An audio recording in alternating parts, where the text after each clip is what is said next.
નમસ્કાર મિત્રો, સ્વાગત છે આપનું ડીટીવી ન્યૂઝમાં।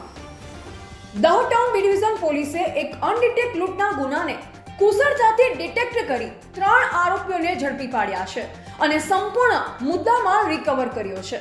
તારીખ 28 માર્ચ 2026 રોજ પાંડવવનમાં ફરવા ગયેલા એક વ્યક્તિ અને તેમના કુટુંબી સાથે 3 અજાણ્યા યુવકોએ ધારી ઉગામીને જાનથી મારી નાખવાની ધમકી આપી 2 ચાંદીના ભોરિયા લગભગ 200 ગ્રામ અને પાકીટમાંથી રોકડ રૂપિયા લૂંટી લીધા હતા। કુલ લૂંટની રકમ આશરે 21,110 રૂપિયા। આ ગુનાની ફરિયાદ Dahod town B division police સ્ટેશનમાં નોંધાઈ હતી। નાયબ પોલીસ અધિક્ષક શ્રી જગદીશ ભંડારી સાહેબના માર્ગદર્શન હેઠળ police inspector Shri BT Akbari અને સર્વેલન્સ ટીમે તકનીકી તેમજ માનવ સ્ત્રોતનો ઉપયોગ કરી તપાસ હાથ ધરી।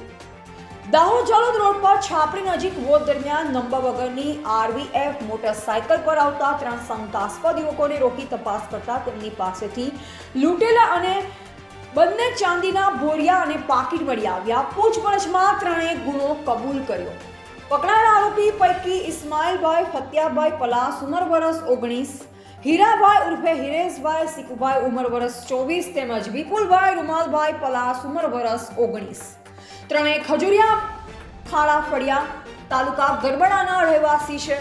દાહોદ ટાઉન બી ડિવિઝન પોલીસની આ ઝડપી અને કુશળ કાર્યવાહીને અભિનંદન। પોલીસે ફરી એકવાર સાબિત કર્યું છે કે અપરાધીઓને છટકવાનો કોઈ માર્ગ નથી।